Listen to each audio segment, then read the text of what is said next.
Essa é a segunda edição do Fórum de Cooperação Financeira Brasil-China, e quem acompanhasse o evento não acharia um exagero muito grande a proposta de rebatizar a coisa toda para Bahia-China, porque, ao que tudo indica, a Bahia é e continuará sendo um destino preferencial dos investimentos chineses no Brasil. Ou talvez seja melhor não, né? Porque a cooperação é tão intensa que o Fórum Bahia-China já existe. Esses investimentos envolvem grandes obras de infraestrutura, como a ponte Salvador-Itaparica, que deve ser a maior do continente quando ficar pronta. Mas vai muito além disso e pode reformular a realidade de toda a economia brasileira. Atualmente, o Nordeste já está crescendo acima da média da economia brasileira. E com os investimentos chineses, essa tendência pode não apenas se manter, mas também se acentuar nos próximos anos. Como se não fosse o suficiente, essa tendência conta até mesmo com o apoio, ainda que indireto, talvez inconsciente, dos Estados Unidos. A guerra tarifária fez a China substituir os produtos que importava dos Estados Unidos por muitos equivalentes brasileiros. Mais uma boa notícia para a Bahia, que é o quarto estado brasileiro na produção de café, e que nos últimos anos melhorou muito a qualidade do produto, já pensando na exportação. Um exemplo recente foi o acordo que desenvolvemos com a rede chinesa Luckin Coffee para a compra de café brasileiro no valor de 2,5 bilhões de dólares entre 2025 e 2029. Adicionalmente, identificamos 400 possibilidades de novos segmentos a serem trabalhados no comércio Brasil-China, comprovando grandes oportunidades que ainda podemos desenvolver conjuntamente. Cada vez mais, os investimentos chineses no Brasil estão migrando do Sudeste para o Nordeste. E com cada novo empreendimento instalado na região, surgem novas necessidades de infraestrutura, que demandam outros investimentos futuros e criam um ciclo virtuoso para a região. O Brasil pode estar vivendo o início de um processo capaz de reposicionar o Nordeste dentro da economia brasileira. E a Bahia, dentro desse contexto, tem um lugar de destaque. A economia do Nordeste vai apresentar pelo terceiro ano consecutivo, né? Estamos falando de 23, 24 e provavelmente 25, uma performance melhor do que a economia brasileira. Estamos otimistas, realisticamente otimistas, né? Ainda que levando em consideração o fato de que a economia da região e a economia do Brasil, ela opera sobre uma taxa de juros muito elevada, o que evidentemente tem um impacto sobre a possibilidade da economia apresentar ritmos mais elevados de crescimento. Eu sou o Álvaro Borba. E eu vou te mostrar que, se der tudo certo, em algum tempo, o Nordeste pode ter a chance de dizer que leva o PIB do Brasil nas costas. O presidente do Brasil começou o dia 9 de outubro de 2025 no Palácio Alvorada, dando uma entrevista para a Rádio Piatã, da Bahia. A primeira pergunta era sobre a inauguração de uma fábrica da BYD em Camaçari, na Bahia, que aconteceria apenas horas depois daquela conversa ali. Já vamos começar então falando sobre a inauguração da BYD, inclusive o senhor sai daqui e vai para a inauguração lá em Camaçari. O que essa indústria, essa empresa representa para a Bahia e para a economia nacional também? Olha, representa para a Bahia, representa para os trabalhadores da Bahia, representa para o Brasil e para mim pessoalmente, porque foi com muita tristeza que eu vi a Ford sair da Bahia. Eu vi a Ford entrar na Bahia numa briga entre o governo do Rio Grande do Sul, que era do PT Olívio Dutra, com a Ford na Bahia.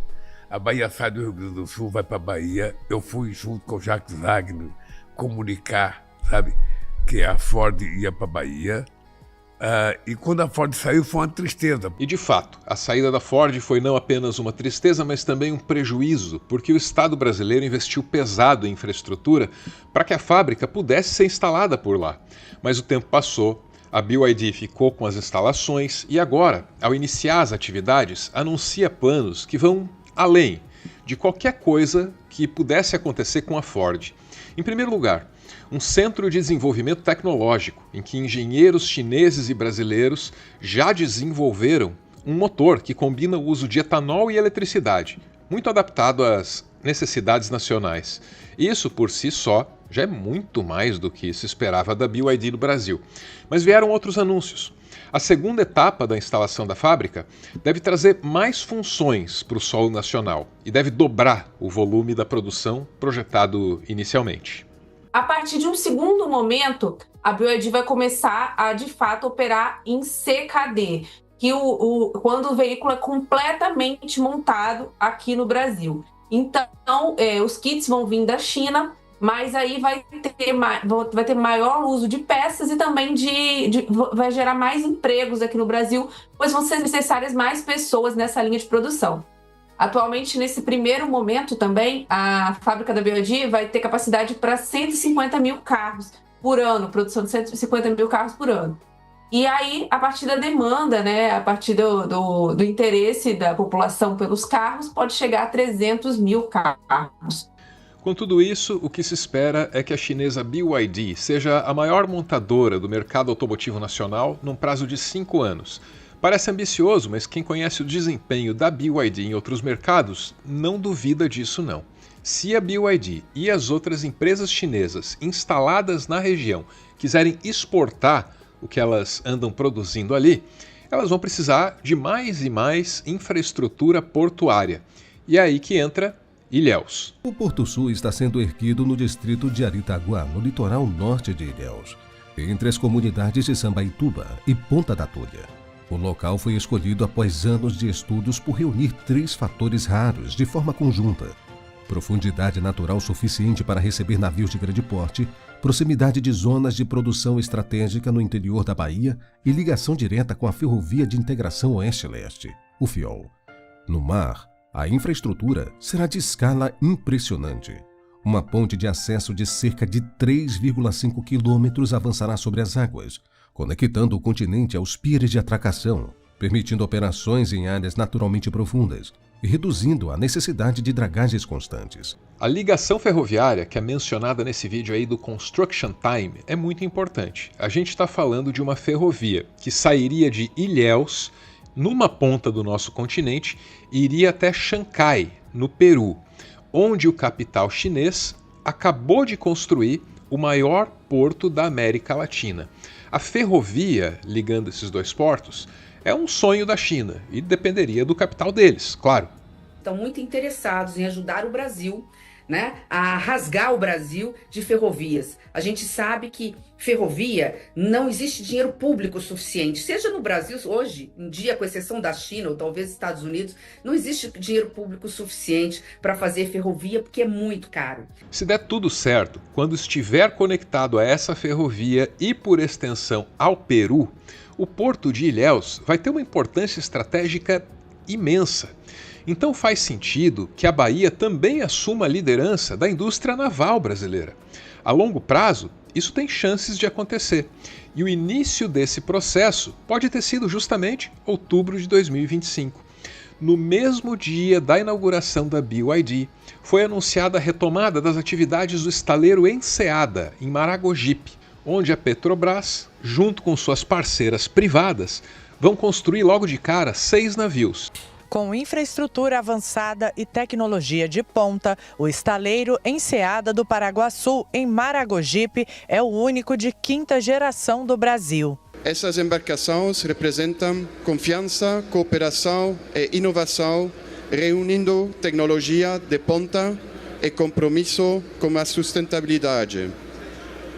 Contarão com sistemas de propulsão híbridos capaz de reduzir o consumo de combustível em mais de 30% e foram projetados para no futuro poder operar com biocombustíveis como o etanol. O empreendimento, que estava desativado, vai contar com cerca de 3 bilhões de reais em investimentos liberados pelo Fundo da Marinha Mercante para retomar as atividades. A retomada do estaleiro veio acompanhada da retomada da indústria nacional de fertilizantes. Nos últimos anos, o Brasil simplesmente desistiu dos fertilizantes, argumentando que estava muito mais barato importar da Rússia. Uma decisão super arriscada, porque se o agro é tudo, como o próprio agro gosta de dizer no comercial da televisão, então, sem fertilizante, não tem nada. E aí o que aconteceu? A Rússia entrou em guerra com a Ucrânia e a decisão, que já parecia arriscada, temerária logo de princípio, se revelou absolutamente equivocada. E isso está sendo corrigido agora. Com a guerra entre Rússia e Ucrânia, a importação de fertilizantes dos russos ficou restrita e cara. O Estado brasileiro continue a cada governo essa política para garantir autonomia e que nós consigamos produzir fertilizantes aqui, já que nós somos grandes produtores de alimentos. E o que alimenta as plantas são os fertilizantes. E que estados estão no centro da retomada da indústria nacional de fertilizantes? Retomada tão importante, tão estratégica. Exatamente, a Bahia. E dessa vez acompanhada do nosso pequenino, porém grandioso, Sergipe. Aqui em Maragogipe, o governo anunciou também a retomada da produção de ureia no Brasil após anos de paralisação das fábricas de fertilizantes nitrogenados. As unidades da Bahia e de Sergipe serão as primeiras a voltar a operar, marcando o retorno da produção nacional do insumo que é essencial para o agronegócio. Esses projetos, iniciados ou anunciados agora em outubro de 2025, ainda não afetam os indicadores econômicos com toda a sua força. Mas quando essas notícias começarem a mexer nos números, aí elas vão radicalizar uma tendência que já está em curso. Porque a economia do Nordeste já anda crescendo acima da média brasileira desde 2023, e com novas fábricas, com porto, com estaleiro, com ferrovia, com grandes obras públicas, aí é que essa dianteira vai se acumular mesmo. Ao longo deste período, 23, 24 e agora 25, os primeiros 4 meses de 25, né, a economia da região ela tem apresentado um comportamento muito regular de crescimento, que faz com que então, a economia acabe apresentando esta melhor performance, né? Acho que é importante observar o papel aqui do mercado de trabalho na região e o papel do rendimento para explicar esse comportamento. Um outro aspecto que também é importante de mencionar aqui é quando a gente compara o comportamento da região Nordeste com outras regiões. Na verdade, o Nordeste também vem apresentando uma performance na sua economia melhor do que outras regiões, notadamente, por exemplo, o Sudeste e o Sul. Tudo isso pode ser o início de um processo em que, impulsionado por investimentos do Estado brasileiro, também pelo capital chinês, o Nordeste se torna o protagonista de um processo de reindustrialização do Brasil. Pode ser isso ou pode ser mais uma oportunidade perdida. Depende das escolhas que o Brasil vai fazer a longo prazo. Nas considerações finais, se faz necessário dizer que é impossível deixar de reparar que esse crescimento pode vir com as suas dores. A BYD, por exemplo, subcontratou uma empreiteira chinesa que, em dado momento, foi acusada de empregar trabalho escravo. Talvez por isso, um representante do Estado chinês na inauguração tenha dito que a China exige que suas empresas respeitem as leis brasileiras. Tem isso, E vários outros problemas. Mesmo as turbinas eólicas, muitas delas com investimento chinês também, acabam representando seus problemas para a população tradicional, às vezes até para o meio ambiente também. Então é muito importante estar atento a isso e exigir que a fiscalização do Estado brasileiro se faça presente de forma a turbinar o bônus e diminuir o ônus. Falei bastante, Bora ouvir os apoiadores desse canal? É o nosso finalzinho, ou PS. Hey, listen! Muito necessário para o Brasil, porque o que está ocorrendo na crise dos Estados Unidos é porque eles se desindustrializaram para construir as fábricas que tinham mão de obra mais barata na China. Tendo isso aqui, começando da por cima pelo Nordeste, eu acho que o primeiro ponto não é nem só olhar as coisas positivas, mas é olhar os desafios. Primeiro, o Brasil precisa estar pronto para receber tais investimentos, saber organizar e administrar os investimentos. O segundo é, ao mesmo tempo, investir ele mesmo, né? O próprio investir mesmo em ciência e tecnologia, para a gente não ser dependente de investidores, a gente poder investir nós mesmos. E um outro desafio já é mais na área política, né? Investimento da China sempre vai ser mais mal visto que uma intervenção militar dos Estados Unidos, visto o Nobel da Paz ganho recentemente. Vocês sabiam que, graças ao renomado cientista brasileiro Miguel Nicoleles, o Nordeste possui 2 grandes institutos de neurociências? O Instituto do Cérebro e o Instituto Internacional de Neurociências, ambos no Rio Grande do Norte, formam um polo de pesquisa e ensino avançado na região, com foco em diversas áreas, como cognição, doenças neuropsiquiátricas e o desenvolvimento de novas tecnologias de diagnóstico e tratamento. E isso pode ser só o início. E viva o nosso Nordeste! Muito obrigado por ver esse vídeo até o final, o finalzinho e o finalzinho. O PS dessa vez ficou mais curto, né, gente? Desculpa. Acho que é porque eu deixei pouco tempo para que vocês pudessem participar. Eu tô com um pouquinho de pressa para fechar essa edição, pelos motivos mais egoístas que eu vou ter que confessar aqui. É sábado e aos sábados eu faço uma aula para aprender a conduzir um barquinho à vela, pequenininho, um dinghy. Tá aí eu, ó, no meu colete inflável, que é meio grande demais e faz com que eu pareça uma tartaruguinha. Então é isso, tô indo pra minha aulinha e queria finalizar esse vídeo antes de ir, sabe?